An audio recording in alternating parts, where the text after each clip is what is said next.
Welcome, everyone, to another episode of the Country Club Leaders Podcast. Today, our guest is Gary Murphy. Gary's the head golf coach at Fordham University. Welcome, Gary. Well, thanks for having me, Leo. It's great. Hopefully there's some good stuff that'll come out of this. And, my story is very unique. I was listening to Joe Felder's the other day. He played golf, college golf everywhere. I never played college golf. I grew up caddying, working in the bag room at Waikiki. Dave Stevenson was the assistant pro. Lloyd Monroe was the head pro. And it's kind of a unique situation because I got out of college in '87. I went to Villanova, asked the golf coach if I could try out, and he asked me what my handicap was, and I said, "What's a handicap?" Because all I did was caddy and work in the bag. And he said, "Well, you got to have a 5 handicap to try out." So I never tried out, but I became good friends with the 1 and 2 player, and they, obviously went on to bigger and better things. But I got out of college and I kind of goofed off for half a year, and then when I went to start looking for a job in Wall Street. It was October of '87, and Black Friday came and everything got closed down. So there was no jobs. And right about then, Dave Stevenson got hired at Lake Isle, which is where I grew up. I grew up in Eastchester. It was a town course. I got to play there. I remember joining in 7th and 8th grade, and then my father didn't have enough money, so we kind of quit. And then I started caddying. But Dave offered me a job. He said, "You can play all the golf you want." And he was going to pay me back then in 1988 a substantial amount of money, $500 a week, which Nice. quickly got reduced when I went on to the next level. But I had to open and close every day, and I could play golf in the middle. So I played golf 6 or 7 days a week. I had the time of my life, and I blame him for making me a golf professional, or I credit him. So depends how you want to look at it. Right. So he convinced me to get in the PGA program, which I did. 3 years later, I went on to work for Lloyd as his first assistant. And, I didn't play a lot of competitive golf as a junior. I didn't play any. But I became kind of self-taught, pretty good player. Back in those days, I missed, you, me, Larry Fury, Tony DeStefano. Remember all those days, and Joe and Jimmy Smoot and whoever we could get. We had great games in the winter. We would play, and that's where I kind of ground my teeth down and got pretty good. So I go on to work for Lloyd. I was there for almost 4 years. He's the one that taught me how to score, and he was great about that. And he put all his faith in me as a learning up and coming golf professional. So I went on from there to Ennis Arden as the assistant for 3 years for Billy Mitchell, and obviously everybody knows the history there. He was a great professional. He taught us a lot. He taught every assistant he had a lot, and unfortunately, I only had 2 years to learn from him before he got sick and passed away on year 3. And that kind of opened the door to a unique situation where I just became a head pro at 31 years old. That club is the best. It's still great. So many people there that will, that they're friends, and that's the biggest thing that I ever learned in the golf business. I left Waikiki, I didn't want to leave.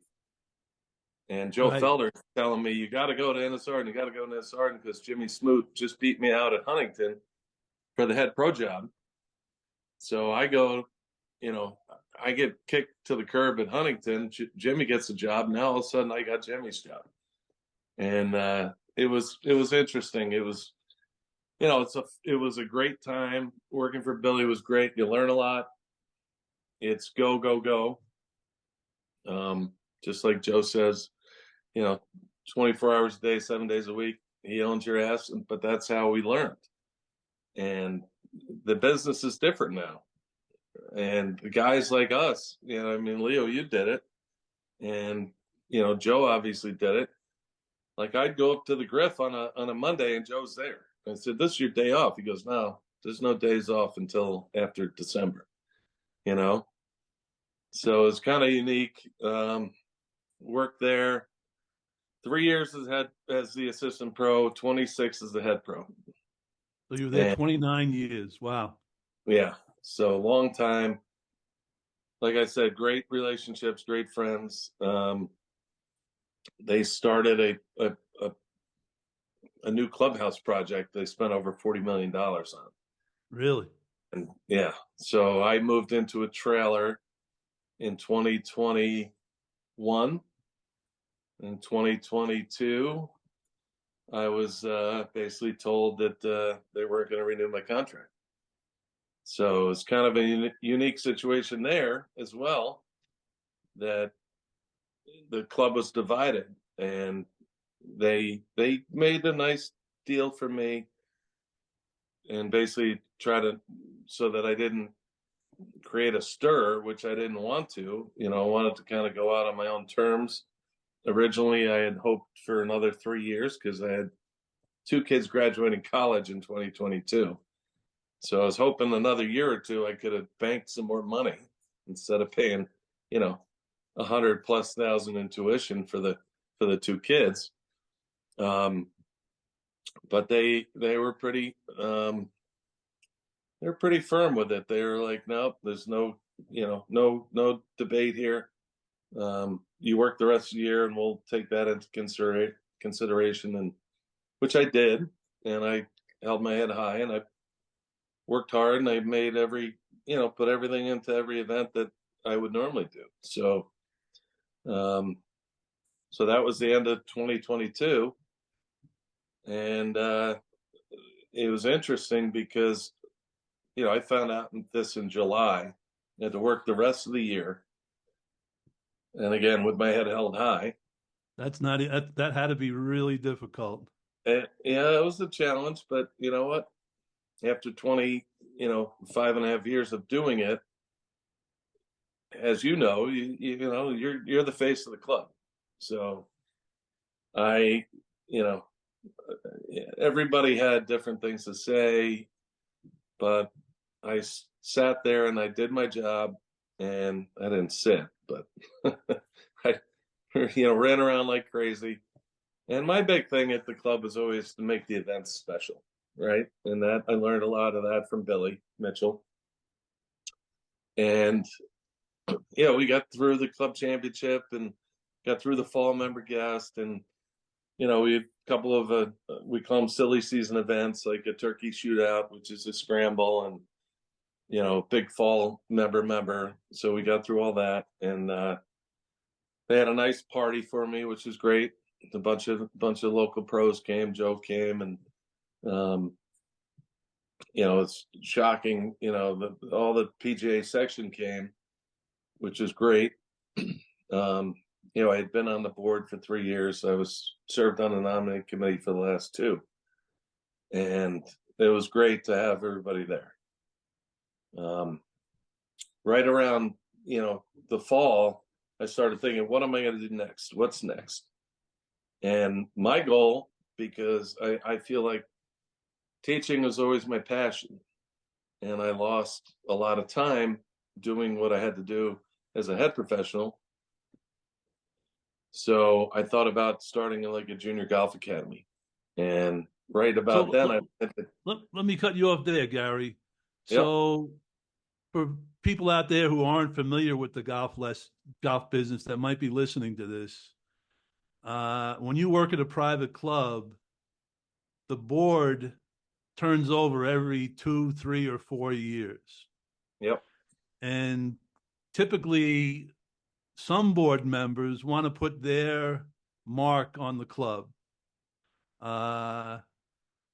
So sometimes they will remove a general manager or a golf pro or a course superintendent or a food and beverage manager or a tennis professional to make their mark on the club. Uh, and in Gary, in your case, you're in your 50s. They're not hiring too many golf professionals in their 50s. Correct. Late 50s, by the way. Right. It's a really, you're put in a really difficult situation, and I've been watching you, and you've handled it like a gentleman. And please continue with your story. Sorry to cut you off. Yeah, no problem. Like I'd rather it be more interactive than just me sitting here and talking. But it's so in the fall, I was still working, and I got introduced to a 9-year-old kid, and that's part of what started my thinking of a junior academy. And the family is very well off. They live in Greenwich, and they hired me as they wanted a full-time golf professional to teach the young man. And as I started to say, over the years, teaching was always my passion, but I never got to teach as much as I wanted because I was too busy running. I owned the golf shop, running all the men's and ladies events, mixed events, yada, yada, yada. So that was all, that's what I did. So I always blocked off my book. I didn't want to miss, an event. And so I would say I missed some of the coaching and teaching side that I would have liked to do. But I got introduced to this young man who I've been teaching now since last year in September. So it's been over a year. The family took me to Tokyo, and you about the time you were going to Thailand, so we were on the same like hour. Yeah, I think I was an hour ahead of you, but so we played golf for 13 days in a row in Tokyo, and the family, arranged all that. And So what was that like? What was playing in Tokyo like? well, it was interesting. They wouldn't let me play from the back tees. Those were the member tees.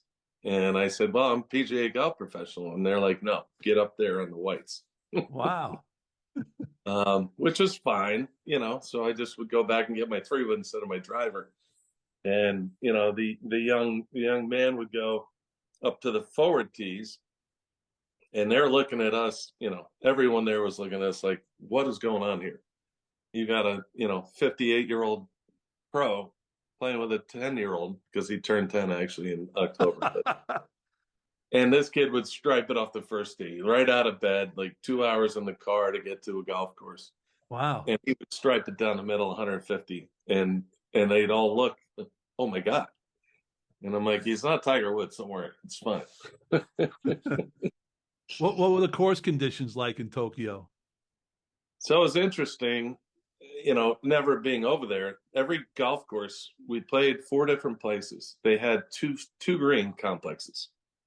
And I guess it gets so hot that the green's going to die. So they leave one and they keep the grass long and they water it like crazy. And it's always to the right or left of the current green that you're playing. And balls would land on there constantly. I was fixing ball marks, like they're going out of style, because the balls would land there, then they drop it off and ship it up onto the other green. And that was the most unique thing, I would say. We played a couple of really, really interesting places, and you had to drive 2 hours out of town to get to these places. Tokyo is a big city, but they don't have any golf really, except the super high-end exclusive places, which we didn't have access to, even though I would call and leave messages, but never got on there. Right. One day we played a par 3 course, which is pretty unique in the mountains.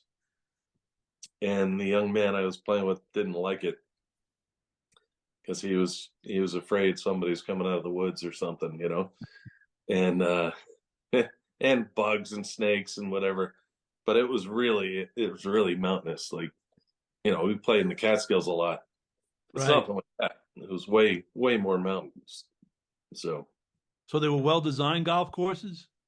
yeah, yeah, they again, it's not like New Jersey where they can push, dirt around and build a great golf course. They took what they had and they built really nice golf courses around the terrain.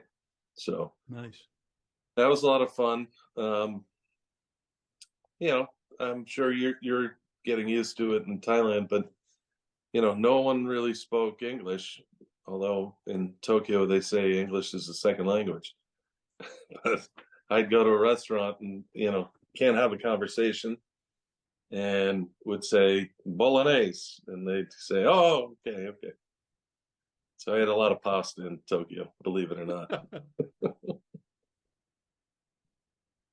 So what does a golf coach from Fordham University in New York do in December? Well, I get to spend a lot of time with the family, which is great. I actually teach at the Stanford Chelsea Piers. It's golf zone. It's a golf zone facility called Z Strict. They have built multiple other ones now. There's one in Scarsdale, which is close to the school, and they're because I'm employed by Troon, they're very generous with time. So I get to, have the team go over there and practice, even though it's off season, but they Right. can practice on their own. Um, I actually have a couple lessons later this morning in Stanford, so I'll go over there. They built one in the Palisades Mall, which the Met section had a great spring. It was an 18-hole tournament, and everybody played. I want to say it was Kiawah Island, the ocean course, and there was about 70 people that entered this tournament and played. And I went over there and played. And in the Palisades Mall, they have 26 simulators in this. Wow. It was like a Macy's. Um, Very cool. They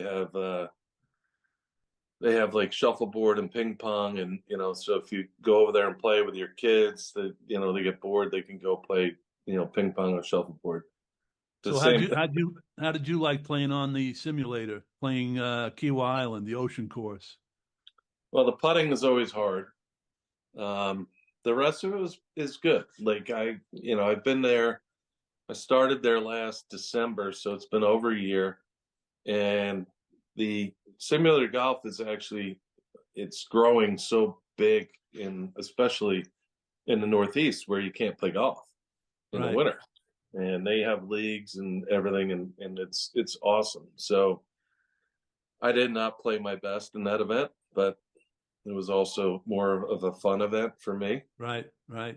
Um, I had a bunch of lessons that day, so it's also interesting watching the indoor facilities and how they're when they're busy, when they're not, and they get crazy January, February, and the managers there basically say it's like St. Patrick's Day, it ends, and everybody goes outside because they're itching to get outside, right? Right. Right. Uh, so Does Chelsea Stanford, do they have the indoor simulators too? they do. It's called Z Strict. There's 10 simulators there, which is great. Um, and it's in the middle of Stanford, so it's very good for a lot of the clubs haven't put in simulators yet. At NSR, and we just put in two of the same, um, which I was pretty instrumental in getting, the golf zone in there. And Millbrook, where my wife Renee has been teaching for 22 years now, they just put in two in Nice. it, and they added on to like above the tennis facility, they added on a room with these great simulators, and so most of the clubs have them now. But it's still interesting to be there and have access and give lessons to some of the private club members that don't have access, and they're Can coming you there for something. can you do club fitting on these simulators? You can, yes. They're actually different levels. Like when the public comes in, they just put the basic on. But when I go to teach, I get it's called Two Vision, and it has face angle and path, and has everything you need to fit. And I would say that's the one thing that when I walked in there, I said, you guys are missing out a lot. Like you could be club fitting, you could be club repair, you know, you got all these people coming through the door, right? So like everybody pretty much books 2 hours, and there's probably four guys or four men or women in a bay for 2 hours, and that goes on from 9 to 11 at night. Wow. Wow. Was there anything like that in Thailand? That was kind of my question. Uh, that I just saw that the other day there's Top Tracer Golf in Bangkok, Yep. one facility. I didn't see any information on about them expanding at this point. But Thailand is there's a lot of resort towns in Thailand, and there's a lot of retirees in Thailand. So those two crowds require golf. So golf's booming in Thailand. Where I live, there's got to be 10 golf courses within, like you're saying, a few miles outside of town, and they're Right. nice golf courses too. That's awesome. Yeah. So it was interesting. The Fordham job, Mike Diffley was very influential because he was, he's a big St. John's guy. And the new athletic director of Fordham came from St. John's. And Michael knew him, and Michael put me in touch. He says, I don't know if this is something you want to do. And I didn't know if this was something I want to do either, but I knew I wanted to coach, give back to the game a little bit, And like I said, I didn't have the opportunity to teach as much as I wanted as a head professional. So the opportunity came up. I threw my hat in the ring. I literally got hired, I think it was January 17th of 2023. And I got on a plane January 18th to go to Florida, which is my normal, about 2-week trip where I go down to Jupiter, play a little bit of golf, play with some friends. I head from there to Ocean Reef, which I'll do this year, play in a member pro tournament there. Then I get in the car from there and I drive to the PGA show. So they hired me and I said, sorry, I'm going to be gone for the next 2 weeks. And they were like, fine, no problem. Because it's a split season. So you have fall and spring. So I Right. basically worked spring season last year, which was end of February to May 1. They're D1 team, the Atlantic 10 conference. So we went down to Florida and played in the A10 championships the last week in April. And then I basically had the summer off other than my other, teaching, which is interesting. And in the spring is a light, even though that's our championship season, because that's when the A10 championships are. It's a much lighter schedule. So in the fall, we played 6 events out of 8 weeks, and that was unique and took a lot of time. Which again, you kind of sign up for the stuff, and being with typically we travel 5 or 6 out of the 8, being with them, helping them, kind of coaching them, not really teaching, but more coaching, like getting them to focus on, putting and short game. And, as they all had 300 yards or longer, but getting it in the hole is what it's about, right? So So how do you get them to all these events? Do you guys take a bus? You take a van? What do you do? the school has a great van system. There's over 80 vans, and we just reserve one every day in season. Sometimes we reserve 2. And we're lucky because, Fordham's in the middle of the Bronx. There's no golf course there. So we can drive down to Pelham Bay and Split Rock and Turtle Cove, which is the public facility to hit balls. And we're lucky that Brian Kroll is at Ferry Point, at Bally's Ferry Point, and he lets us come and practice 2 days a week. So Nice. that's 10 minutes from the school. Right. So we get in the van, we drive down to Ferry Point, we hit balls for a couple hours, we chip, we putt. I set up a lot of drills for him to do. Um, but it's interesting going from, every day. I think my hardest thing was getting used to not having to be at work for 12 hours a day. Right. And going down to Fordham, they don't have an office for me. It's considered part-time.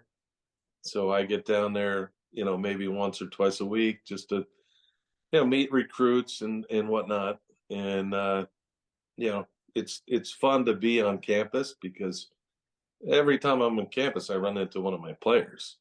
Right. And, it's unique that way. It's not that big a school, but still, like, I always try to get down there Wednesdays, midday, and that's when they're coming in and out of class.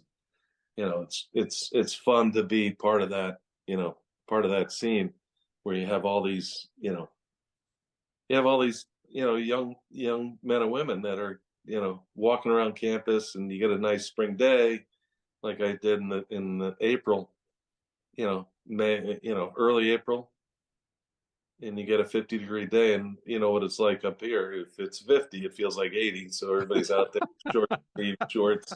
You know, you go down to Florida and it's 50, and everybody's got their down coats on.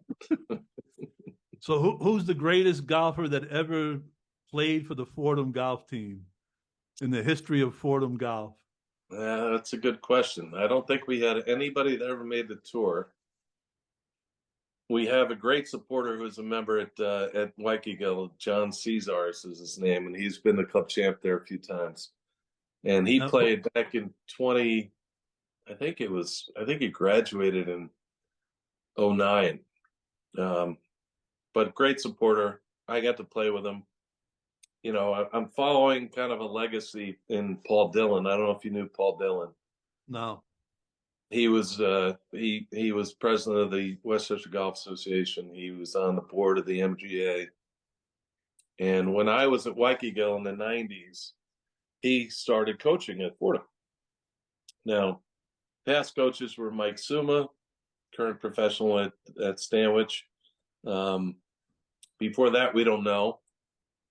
But Mike went from Appomattox to Stanwich, and he couldn't really devote the time. Appomattox is kind of sleepy club. So Paul Dillon took over. He was kind of, retired. He liked to paint. So a lot of the pictures you see, like in the Met section office or in the MGA office, they're all painted by Paul Dillon. And interesting.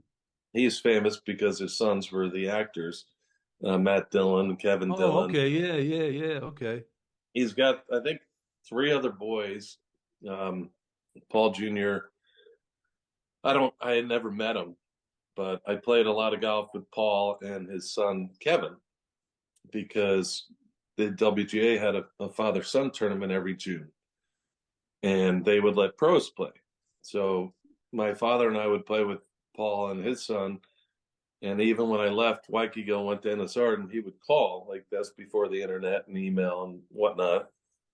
And he would call up and leave a message. I'd be out teaching as the assistant pro.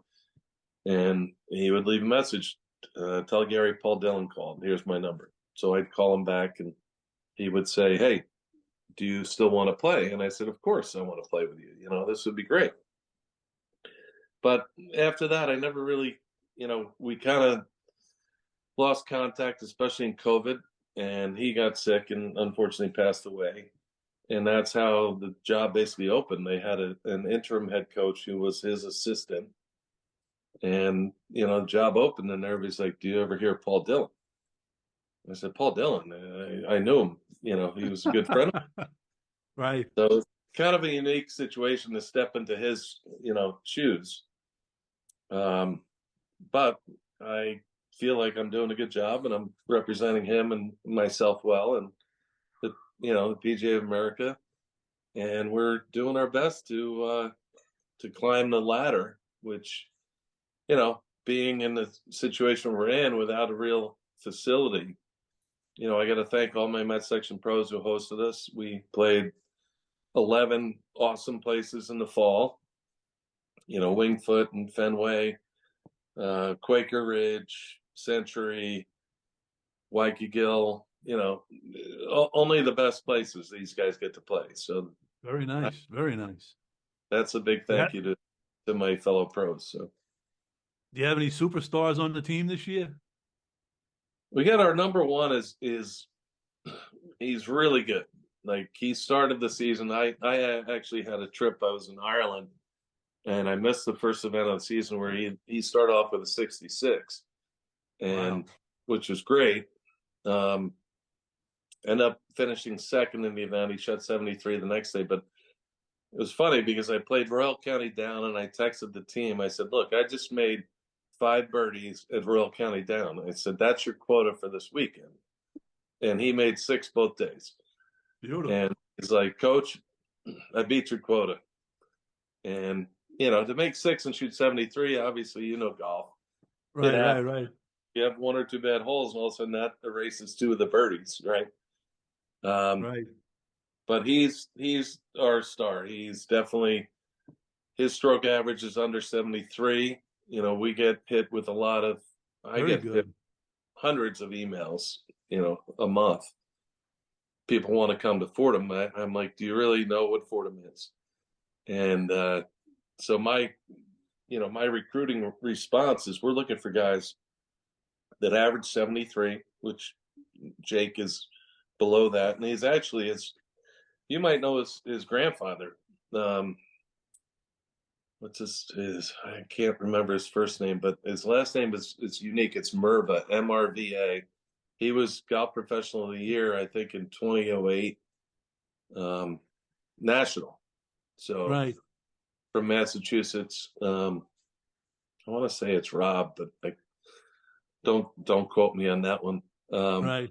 But Jake is great, and you know, he's scoring under, his average is under 73, which is great. But then everybody else is Very over. good. And, again, having only eight roster spots is very challenging. So Um, who's your main rivalry? eh, we play in a lot of it's mostly Northeast we play. So I would say, like, my goal is always to beat Sacred Heart. Doug Hobb is a PGA member. He coaches both the men's and the women's, and they have a huge roster because um, Sacred Heart bought Great River Golf Club up in Milford. They have a little more access than we do to play golf, but his team is always really good. So that's kind of, we play a lot of events and they're in the field. So that's kind of my target is always, let's try to keep up with the Sacred Heart team. Right. It's interesting because again, it's how things happen in life. So I get paired with the new coach at St. John's. Um, he's an assistant pro at Pelham. His name is it's fleeting me right now. It'll come to me, but it was a great guy. Like, I got paired with him. He was coaching at Manhattan at the time, and he invited me in July, or Mike Diffley did, because he got hired as the St. John's coach, and he invited me to, the members had a party for him at Pelham Country Club. So I went down there and I went. And it was right about when I started hearing about the Fordham thing, and I just heard that I wasn't going to be renewed as the head professional. So it was great to be there and see him. And I didn't, bring anything up because it was his kind of celebration. But a couple of weeks later, I called him, and because Michael Diffley had called me about the job and said, you should talk to my assistant about it, like, because he's been doing this. He was at Manhattan for a few years, and then he took over at St. John's. So, but but it was interesting. We had gotten paired together in the match play qualifier, and he's wearing all his Manhattan gear. He's got his Manhattan bag, and I'm like, "Oh, you coach? Okay."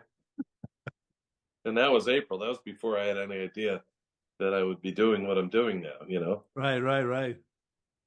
So, if you had one word to describe Lloyd Monroe, what would it be?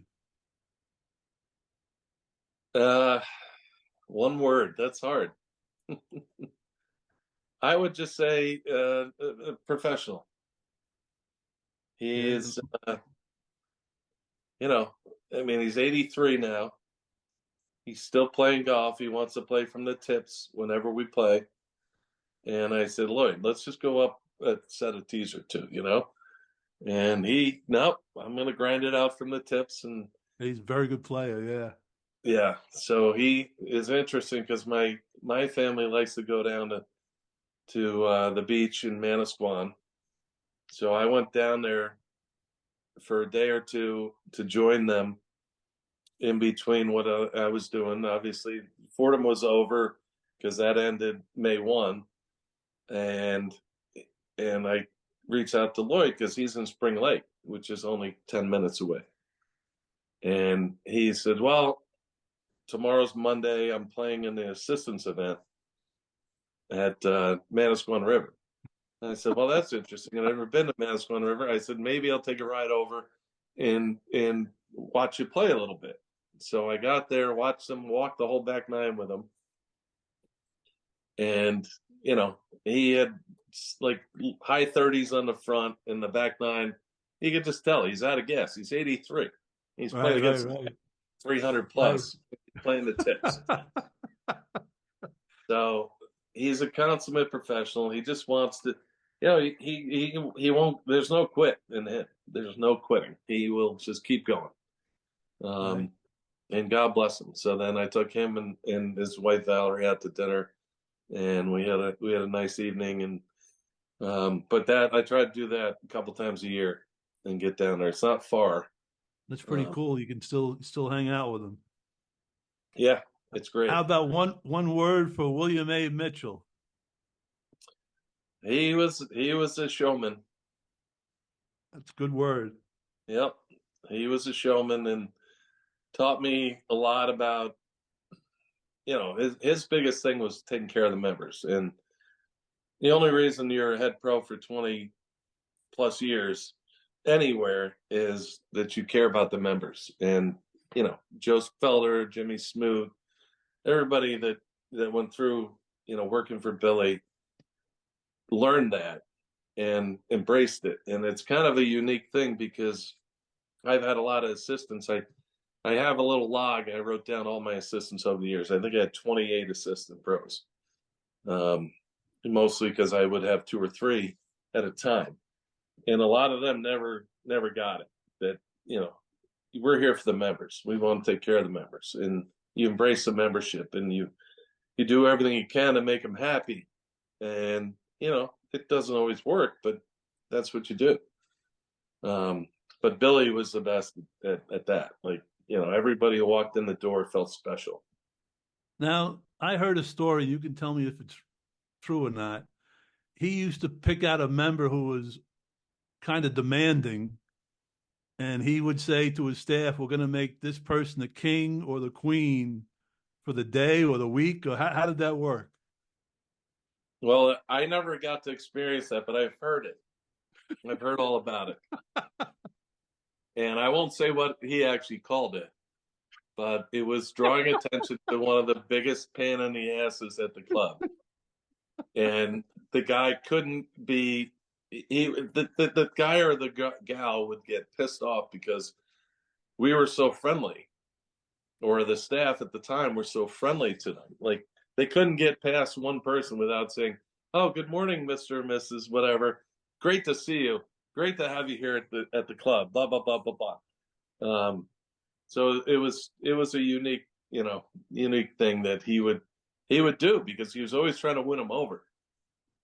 And I will tell you this: he had a member that after he passed, obviously became my member, And this guy was a big challenge, always a challenge. He would walk in the shop and he'd be like, "I'll give you $100 for that golf bag."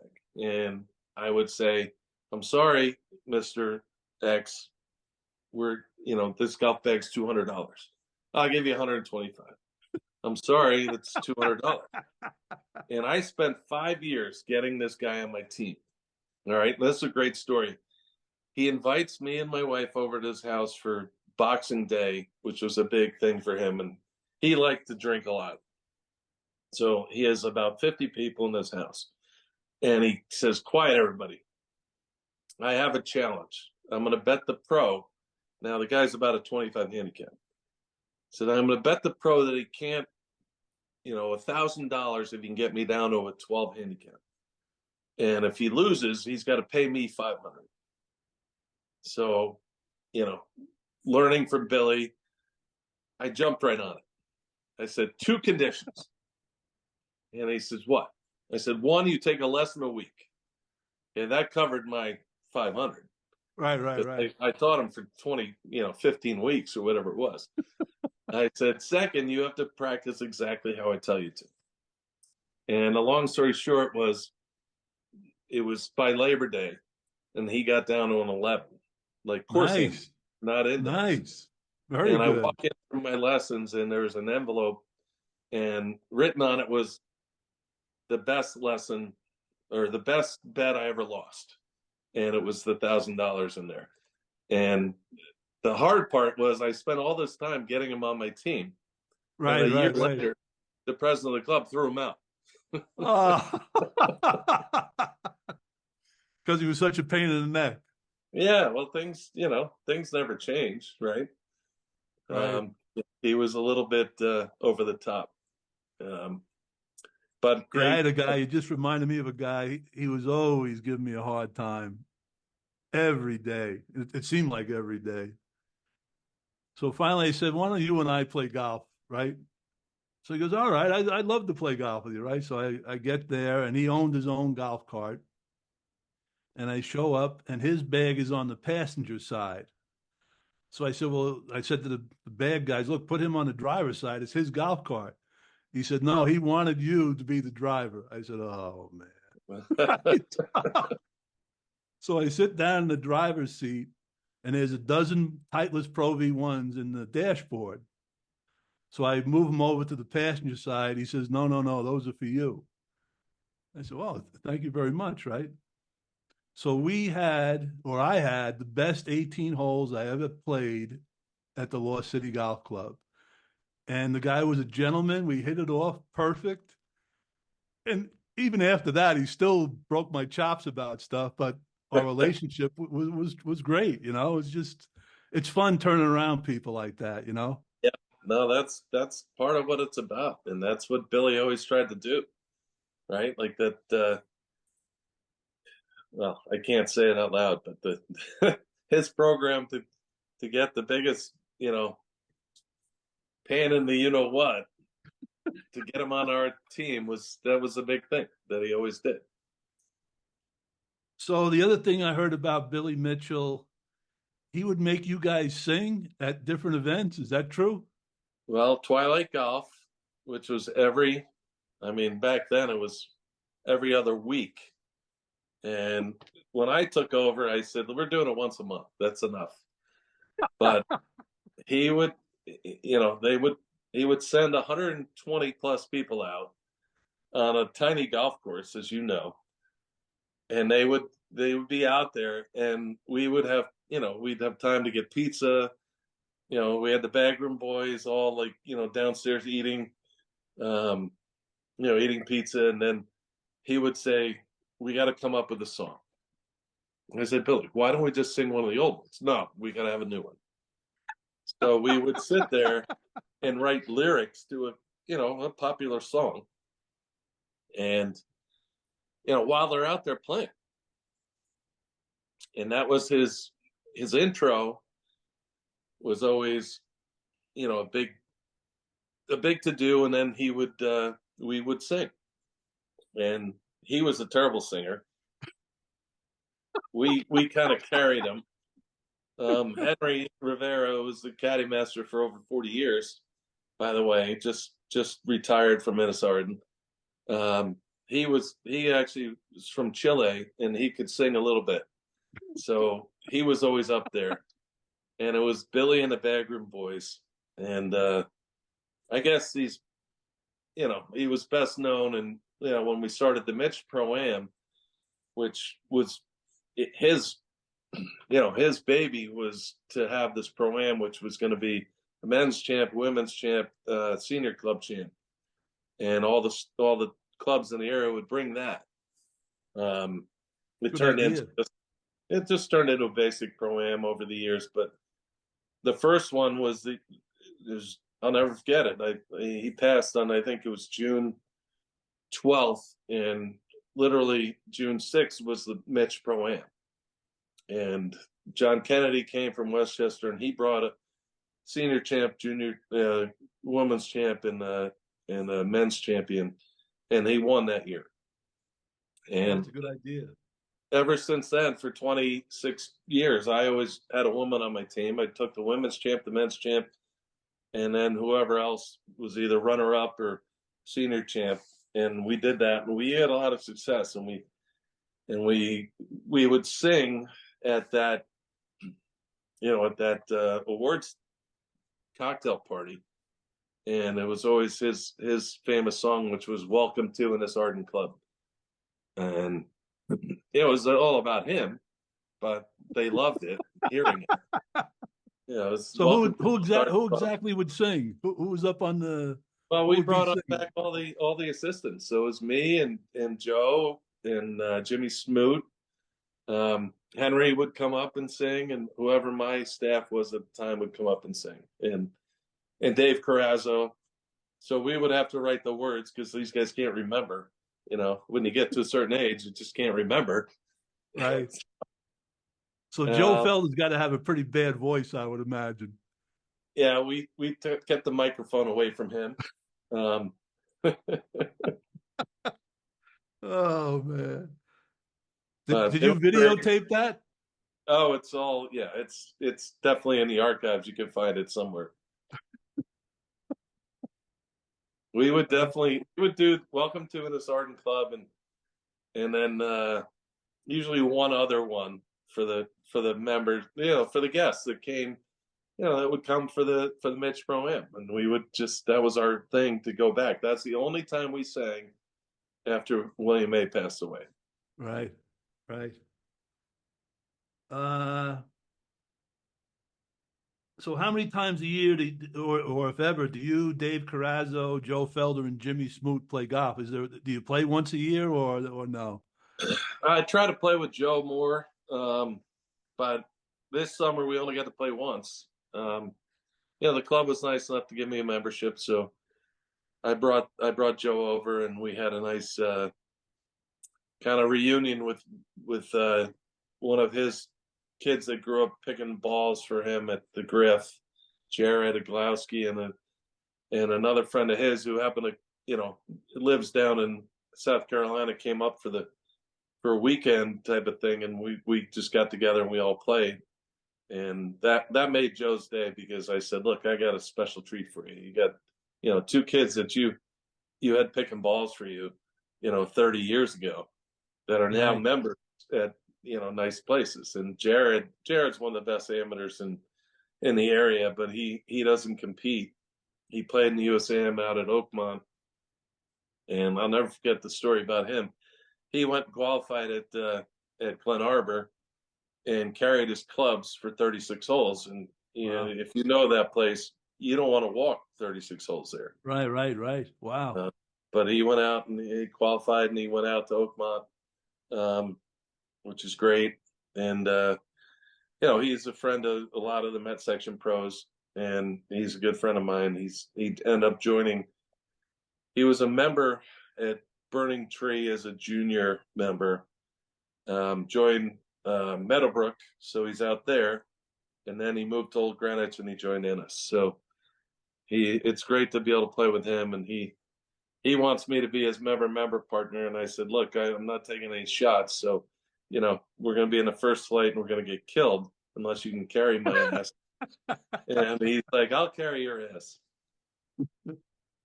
So, what would one word be that your wife would use to describe you? Your best trait. It's not one word. I would say dedicated. You know, she gets Nice. mad at me because I'm like I am now. I'm down in the basement, and I'll be down here for hours going through emails from recruits at Fordham and planning what we're going to do next. And you know, I would say two words that describe what I do and what I want out of people is to be all in, and that comes from my friend Stuart Walk, who's the new president of the Med section. And we basically have always been all in. Whatever we do, we're all in. So Right.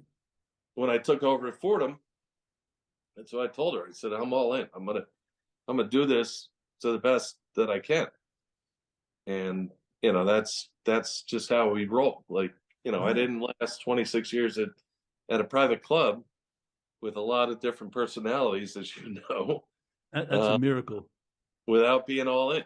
So, that's kind of, the dedication that we have to growing the game, loving the game, and being, being an influencer to, students. And in my case, it's coaching now. And, I get these guys out wherever they need to get out.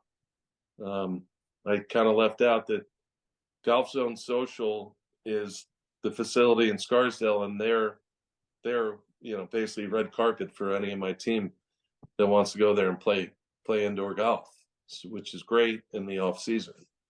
But yeah, I would say dedicated is how she would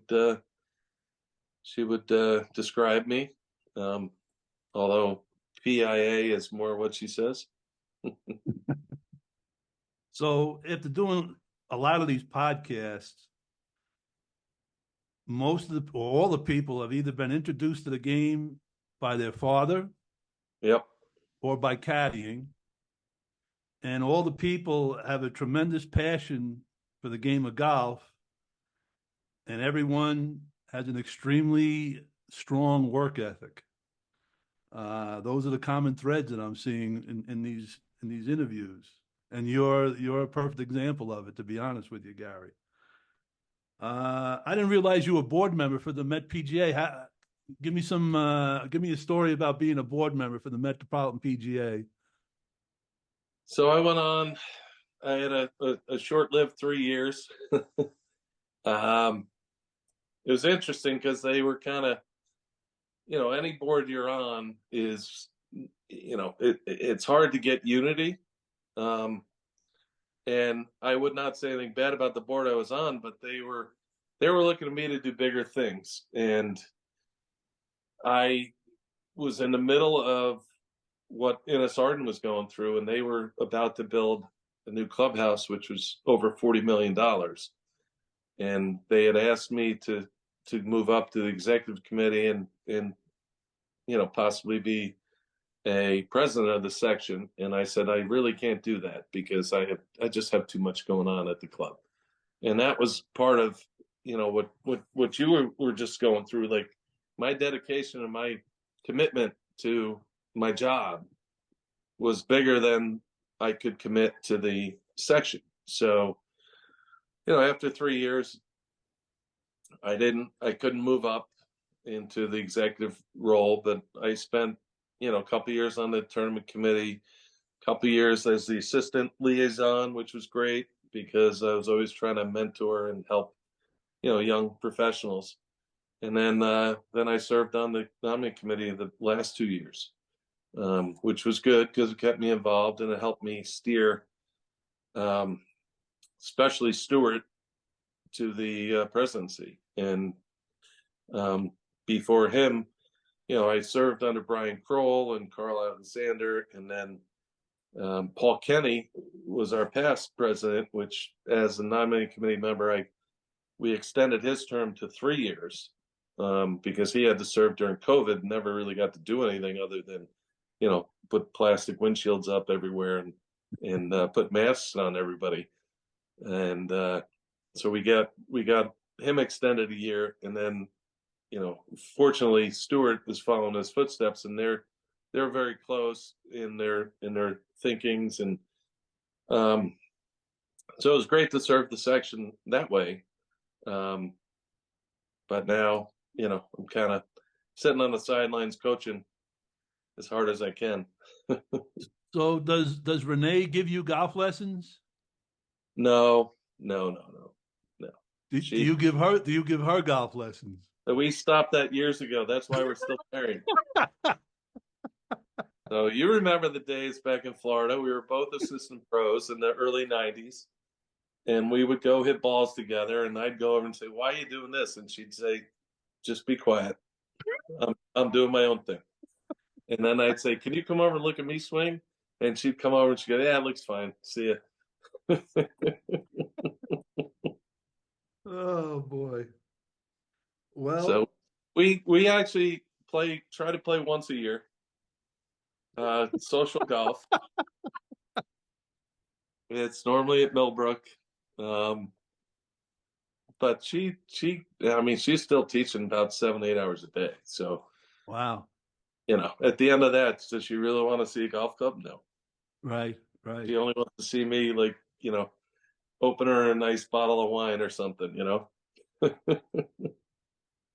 So I guess on that note, we'll wrap it up. What advice would you pass on to a 21-year-old starting out in the golf business? You have to embrace the membership. That's number one.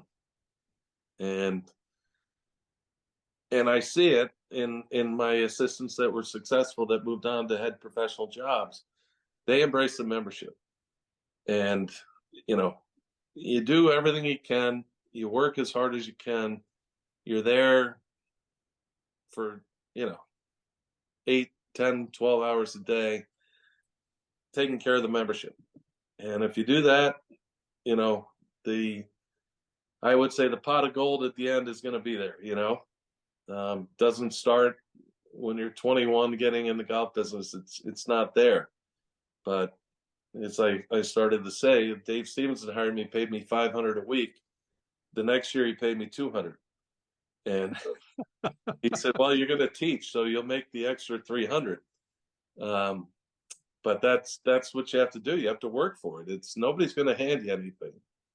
And the more you take care of the membership, the more they're going to support you in the end. So other than Innis Arden, what's your favorite golf course in the world? I always loved Waikiki. Like I said, when I left there after almost 4 years, I didn't think I'd find a better golf course, or B, a better membership. And I found a better membership. I would say Innis Arden's not a better golf course than Waikiki, but that's always my favorite. And right. Caddying there in high school was awesome, except for number 18 and back to the clubhouse, because you're at the end of your loop and you had to walk up, a couple hundred feet, and then up another flight of stairs, and then wow. But yeah, no, that's one of my favorites. I have, growing up in New Rochelle, Eastchester, Scarsdale, New Rochelle area, a lot of friends of mine are members of Wingfoot, so that's always a treat, and I get to play there, 4 or 5 times a summer, which is great. But I always feel like Waikiki-Gill's going home. Good stuff. Well, Gary, this has been great. Thank you for coming on today. Best of luck to Fordham this year in all your events. And thank you on behalf of the Mets section for all the work you did for us. We appreciate it. Well, thank you, Leo. Thanks for having me on, and enjoy your new home in Thailand. And maybe we'll see you and Renee over here one day. You never know. Never know. All right. Have a good day, Gary. All right. You too. Take care. Bye.